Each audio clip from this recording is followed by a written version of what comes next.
Sholat itu wajib, teman-teman. Kenapa diwajibkan? Kenapa harus dipaksa? Dan kenapa ketika seorang meninggalkan sholat jadi dosa? Karena di dalamnya bukan ada beban, tapi ada kasih sayang Allah yang memaksa kita karena Allah sayang pada kita untuk mendapatkan keistimewaan itu. Satu, ada ketenangan. Tadi, yang gak mau dilepas dengan kekayaan. Kaya dan tenang. Sholat itu yang pertama diberikan, bukan dunia dulu, kecil dunia itu. Tapi tenang dulu. Anda dikasih dunia sebesar apapun, gak tenang hatinya, gak enak terimanya. Karena itu kalau Anda sholat membawa dunia terlalu kecil. Makanya yang paling enak itu ketika sholat itu merasakan ketenangan. Teman-teman gak percaya silakan ya.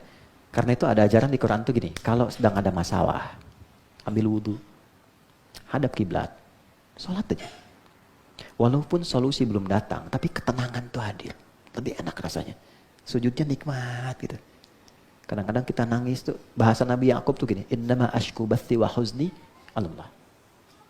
Ya, innama ashku bathi wa huzni, saya tuh kalau curhat, saya punya masalah, bahkan kesedihan saya tumpahkan di atas sejadah, ilallah, kepada Allah.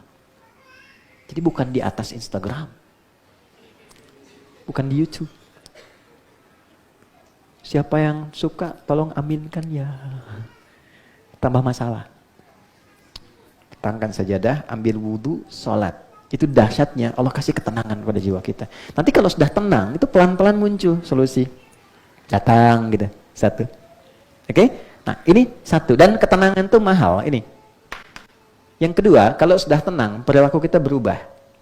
Demi Allah saya katakan, pasti berubah. Ya. Teman-teman, suaminya kalau sedang nggak tenang, perilakunya nggak normal. Ya kan? Seperti istri pun kalau sedang nggak tenang, nggak normal. Permintaannya macam-macam. Ya kan? Anak juga begitu. Tapi kalau tenang, tindakannya pasti akan berbeda. Jadi syahwatnya bisa ditekan, keinginan pikirannya pun bisa terarah. Segala sesuatu yang bersumber dari syahwat, yang buruk disebut fakhsya, sesuatu yang bersumber dari pikiran yang tidak normal disebut dengan mungkar. Maka sholat bisa mencegah seseorang dari perbuatan keji dan mungkar. Quran surah ke-29 ayat ke-45. Inna sholata tanha anil fakhsya wal munkar. Tentang tenang, Quran surah ke-13 Ar-Ra'd ayat 28. Sudah? Pelan-pelan ya. Ala bi dzikrillahi tatmainnul qulub. Yakinkan pada dirimu yang paling dalam, zikirmu bagus, hatimu tenang. Dan puncak zikir itu salat. Di Quran surah 20 ayat 14, zikir disebut dengan salat. Oke? Wa aqimis salata lidzikri. Jadi, untuk apa kita dipaksa salat? Alhamdulillah, supaya lebih tenang. Untuk apa dipaksa salat? Supaya menjadi lebih baik. Itulah sebabnya para pelaku kriminal di era jahiliyah itu tidak diajarkan zakat lebih dulu. Bukan puasa, bukan haji. Ibadah pertama salat. Salat yang membuat para pelaku keburukan itu berubah, bertransformasi menjadi lebih baik. Ini poinnya. Kita belum bicara tentang doa, tentang dunia, karena itu kecil. Kalau sholatnya bagus, teman-teman, dengan maknanya, Anda kebayang nggak? Abdurrahman bin Auf tuh, cuman mengamalkan berdiri dalam sholat, itu bisa merubah hidup dia dengan harta yang begitu berlimpah. Dan tetap masuk surga. Kebayang nggak?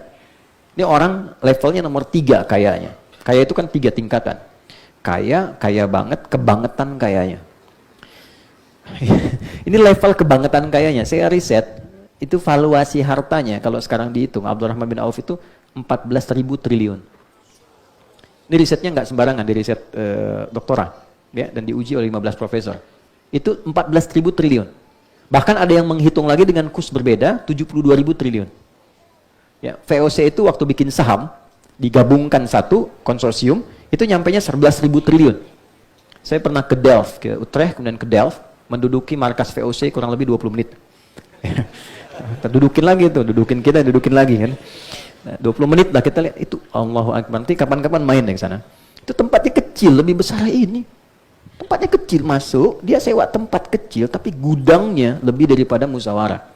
Tempatnya kecil, yang penting ada kantor kecil aja. Di seberangnya nanti ada aliran sungai, kemudian sekarang jadi restoran. Itu besar gudangnya. Aliran kanal sungai itu tembus Samudra Hindia, nyambungnya ke kita, ke Nusantara. Jadi kalau dia ngambil rempah-rempah kita, dia bawa sampai depan gudangnya. Sekarang kanalnya ditembuskan ke 13 provinsi di Belanda. Jadi kalau macet di darat, dia masuk lewat sungai pakai speedboat. Ya, bayangkan, cuma 11.000. Abdurrahman bin Auf, satu orang 14.000. Jadi kalau Anda mau kaya, jangan nanggung. Betul, jangan nanggung. Makanya Nabi itu nggak heran sama orang kaya, biasa aja. Yang Nabi khawatirkan kaya tak bisa memanage kekayaannya. Oke, ini cuma berdiri. Ya, Ali bin Abi Thalib praktek dari sholat itu luar biasa kejeniusannya. Sampai matematika tuh luar biasa. Ya itu pakar bidang matematika. Sayyidah Aisyah tuh pakar bidang kedokteran. Orang nggak banyak tahu itu. Imam Syafi'i pakar bidang kedokteran. Ya, ada pengarang kitab Bidayatul Mujtahid, itu dikaji fikih komparasi, dikaji sekarang, itu penulisnya dokter bedah. Jadi orang sholat tuh bikin pintar. Dulu orang nggak ada sholat tuh jadi nggak pintar tuh nggak ada. Bikin pintar, bikin tenang, bikin hebat. Jadi kalau ada orang sholat tidak mendapatkan energi positif itu, berarti ada yang tidak tepat dalam penunaian sholatnya.